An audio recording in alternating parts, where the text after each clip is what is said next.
الحلقات تحفظني بآيات من القرآن، هي الحلقات تملأني بحب المصطفى العدنان، هي الحلقات تحفظني بآيات من القرآن، هي الحلقات تملأني بحب المصطفى العدنان، وأخلص نيتي دوما لرب واحد ديان بروح ملؤها طهر.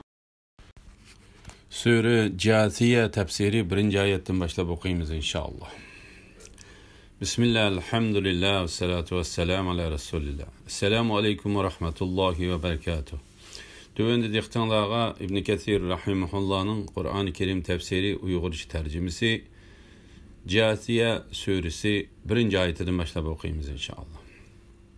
Euzubillahimineşşeytanirracim. Sure Câthiye Mekke'de nazil bolgan 37 ayet. Bismillahirrahmanirrahim. Nihayet şefkatlik ve mehriban Allah'ın ismi bilen başlayman. Hamim. Bu kitap galip, hikmet bilen iş kılgıcı Allah tarafından nazil kılıngandır. Asmanlarda ve ziminde müminler için Allah'ın kudretini gösteren hakikaten nurgun deliller var. Sizlerinin yaratılışınlarda ve Allah ziminde tarqıtıb etken canavarlarda Allah'ın kudretine cezmen işini dağan kavim için nurgun deliller var. Keçi bilen kündüzünün nöbetleşip duruşida Allah'ın buluttan kökten yağmur yağdırıp onun bilen rızıklandırıp ölgen zamanını terildirişide ve şamallarının hüzünlenişini özgertip duruşida düşünüdüğün kavim için Allah'ın birlikini gösteren nurgun deliller var. Allah Teala'nın deliller üstüde fikir yürgüzüşki kılıngan tavsiye doğrusida. Allah Teala bu ayetlerde insanlarını ulağı yaratıp bergen nazı nimetleri ve kat kudreti üstüde fikir yürgüzüşki tavsiye kılıdı. Allah Teala en şu büyük kudreti bilen asmanlarını, ziminni, ulanın arasındaki türlük cinsteki mahlukatlarını, periştilerini, cinlarını, insanlarını, çahar paylarını, kuşlarını, yavayi ve yırtqıç hayvanlarını, haşaretlerini, kurut konguzlarını, denizdeki her xil ve her türlük neslerini yarattı. Keçi bilen kündüzni birini qaranğu, yani birini yoruq qılıp, bir-birinin arqadan tertiplik halda aylanıp turduğan qıldı. Allah Teala suğa qat ihtiyaclıq çağda bulutdan yağmur yağdırdı ve onu rızq dep atıdı. Çünkü yağmur bilen rızık hasıl buludu. Ölgen ziminni terildirişide, yani u zimin qaqcırap, onunda ne ösümlük ne birer şeyi kalmağandın ki Allah onu yağmur suyu bilen terildirdi. Ve şamallarının yüzlenişini cenubga, şimalga, garbga, şarqqa, quruqluqqa, denizga, keçilik ve kündüzlük şamalga özgertip turdu. Özgertip turuşida, yani şamalının bazı bulutni qozgap uçurtup qurgaq ziminga yağmur yağdırış üçün çıkıdı. Bazısı gül çiçeklerini çanlaştırış üçün çıkıdı. Bazısı havanı saplaştırıp canlarını tinciktin salqanlaştırış üçün çıkıdı. Ve bazısı hiç qandaq menfaatsiz şamal bulup onundan hiçbir netice çıkmaydı. Allah Teala bu ayetlerde beşide müminler üçün Allah'ın kudretini gösteren hakikaten nurgun deliller ba degen idi. Arkadan Allah'ın kudretine cezmen işini dağan kavim üçün nurgun deliller ba dedi. Andın düşünü dağan kavim üçün Allah'ın birlikini gösteren nurgun deliller ba dedi. Bu tövenden yukarıdan en yükseklikке örleş uslubudur. Bu oyatlarning mazmuni Sura Baqaradagi munu oyatning mazmuniga o'xshaydi. Osmonlarning va zaminning yaratilishida, kecha bilan kunduzning navbatlashishida, kishilarga foydali narsalarni ilib dengizda usib yurgan kemalarda Allah bulutdan yağdırıp bergen, ölgen zaminni terildirdigan yağmurda, yer yüzüge tarqıtıp etken hayvanatlarda, şamal yölinişlerinin özgürüp duruşida, asman zamin arasında boysundurulgan bulutlarda, düşünüdüğün kişiler için elbette Allah'ın birlikini gösterdiğin deliller vardır.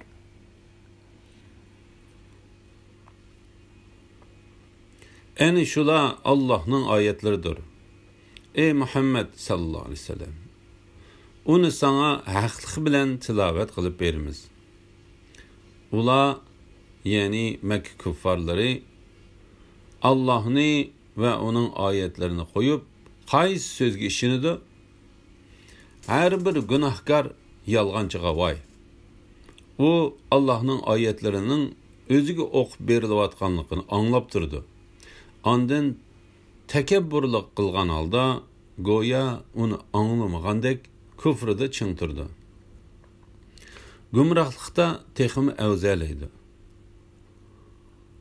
Uningga qattiq azob bilan xo'sh xabar bergin. U bizning oyatlarimizdan biror narsani bilgan chaqda, ya'ni uningga Qur'on oyatlari yetgan chaqda, uni masxir qiladigan narsa qilib oladi. Ani shula har qilg'uchi azobga duchor bo'ladi. Ularni oldida jahannam kutib turadi. Ularning erishgan narsalari, ya'ni dunyoda topgan mollari va bollari ve Allah'ını koyup dost tutgan narsalari, ya'ni butlari ularga hech narsaga asqatmaydi. Ular cho'ng azobga duchor bo'ladi.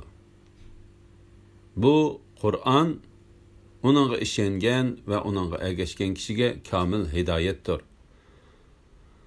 Rabbining oyatlarini inkor qilganlar eng qattiq azobga duchor bo'ladi. Her bir günahkar yalğancının sübetleri ve onunla berildiğin ceza doğrusida. En şula, yani Kur'an ve onunla roşen bayan kılıngan delil paketler Allah'ın ayetleridir. Ey Muhammed sallallahu aleyhi ve sellem, onu sana haqliq bilan tilavet qilib berimiz.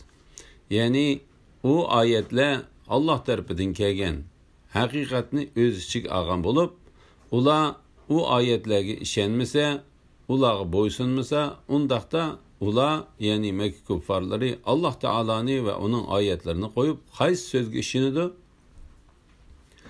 Her bir gunohkor yolg'onchiga voy.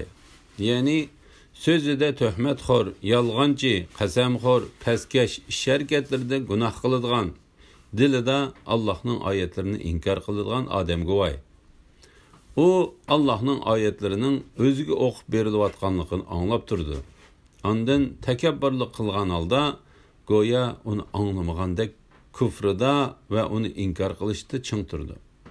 Gumrohlikda texmi azvalaydi. Uningga qattiq azob bilan xo'sh xabar bergin. Ya'ni qiyomat kuni Alloh taolaning dargohida alam qilg'uchi qattiq azobning borligini uningga xabar qilib qo'ygan.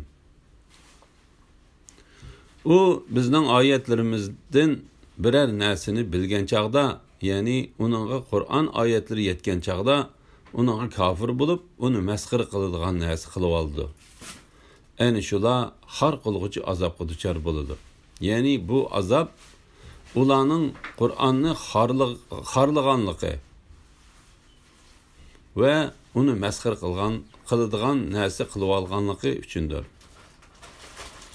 İmam Muslim İbn Ömer radıyallahu anhumanın mundaq deganligini rivoyat qildi.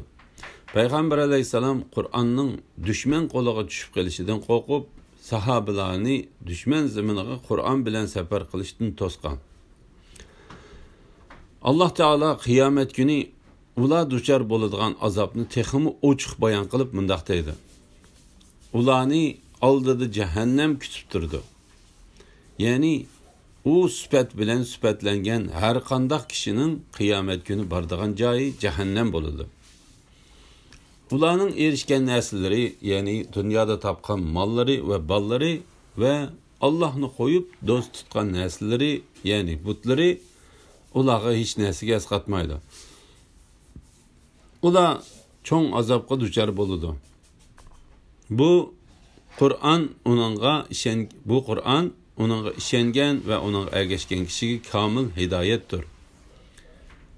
Rabbinin ayetlerini inkar kılganla en kattık azapka düşer boludu.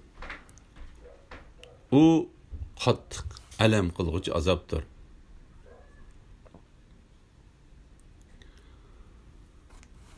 Allah'ın emri bilen denizde kemilerinin yürüyüşü için sizlerning Allah'ın fazlidan talep kılışınlar için, yani ticaret kılışınlar, beliq tutuşunlar, deniz astıdan önçü mervayetlerini süzüp ilişinlar için ve Allah'a şükür kılışınlar için Allah sizlerge denizni boysundurup berdi.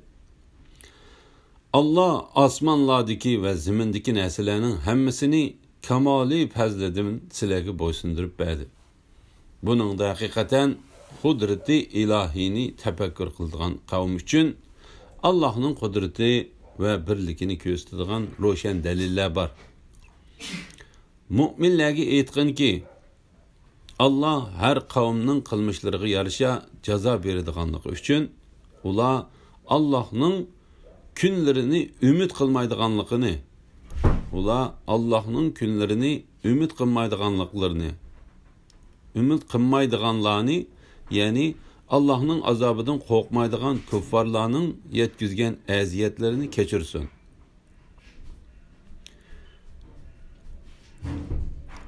Kim ki dünyada yaxşı iş qilsa, o özünün faydası üçün qılıdı. Kim ki yaman iş qilsa, o özünün ziyni üçün qılıdı. Andın keyin Rabbinlarning dergahıga qaytırılısılar. Allah yaxşılıqqa mukafat, yamanlıqqa jazo berdi. Dengizni ve başka nesillerini boysundirishda Allah Teala'nın birlikini ve kudretini gösterdiğin delillerinin bağlılık doğrusida.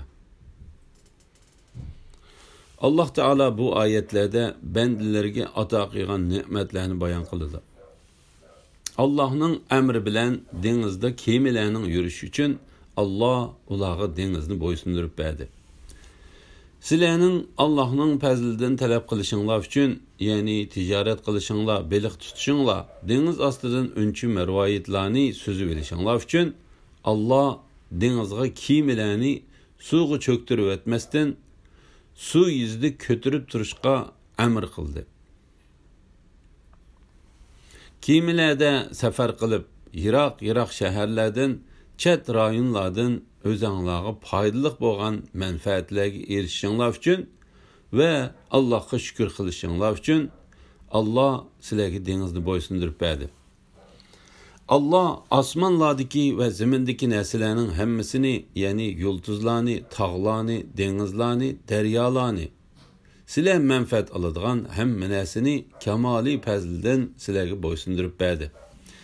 Yani bunun hemmesi Allah'ın sizlerge qilgan kamali fazlidir, ihsanıdır ve yaxşılıqıdır. Yalğız Allah tarafından in'am kılgandır. Yalğız Allah tarafından in'am kılıngandır. Bunun da Allah Teala'ga hiç nersi şirk emas. Bu haqda Allah Teala mundaq deydi. Sizler bahriman boluvatkan nimetlerinin hemmesini Allah bergen. Sizlerge birer iğirçılık yetse Allah'a yalvarıp dua kılısılar.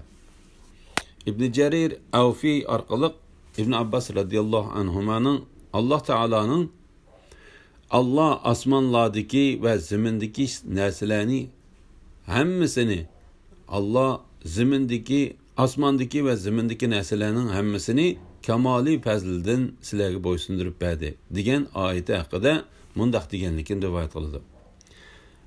Hamma narsa Allah tarafidan keladi. Uningga qo'yilgan ismmi Allah Teala'nın bergan ismlaridan bir ismdir. Onun hammasi Allah Taala'nın insanlığa bergen fazlidir. Bu vaqtda Allah bilan hech kim munozara talab qilolmaydi. Balki uning Allah'ның fazli ekanligiga jazman ishonidir. Buning da haqiqatan qudrati ilahiyini tafakkur qiladigan qavm uchun Allah'ның qudrati va birligini ko'rsatadigan ro'shan dalillar bor. Mushriklarning yetkizgan arziyatlarga sabr qilishga buyurganligi to'g'risida. Mu'minlarga aytqinki, Allah her qavmning qilmishlariga yarasha jazo beradiganligi uchun ular Allah'ның kunlarini ümit qilmaydiganlarni, ya'ni Allah'ның azobidan qo'rqmaydigan kuffarlarning yetkizgan aziyatlarini kechirsin. Ya'ni ularni afu qilsin. Ularning yetkizgan aziyatlariga sabr qilsin. Bu ish islomning dastlabki davrida bo'lgan edi. Ular mushriklarning va ahli kitoblarning o'zlariga bo'lgan moyilligini qo'lga keltirishga sabab bo'lsin uchun ularning yetkizgan aziyatlariga sabr qilishga buyurilgan edi. Ondan kafirlar haq bilan qarshilashishda ching turavergachga Allah mu'minlarga ularga qarshi jihad qilishni, ularni yurtlaridan haydab chiqarishni yo'lga qo'ydi. İbn Abbas radhiyallohu anhuma va Qatadaning bu oyat haqida mushundaq deganligi rivoyat qilingan. Mujahid Allah'ның kunlarini ümit qilmaydiganlarni degan bu oyatni Allah Taala'ның ne'matidan bahramand bo'lolmaydiganlar deb tafsir qilgan. Allah her qavmning qilmishlariga yarasha jazo beradiganligi uchun, ya'ni mu'minlar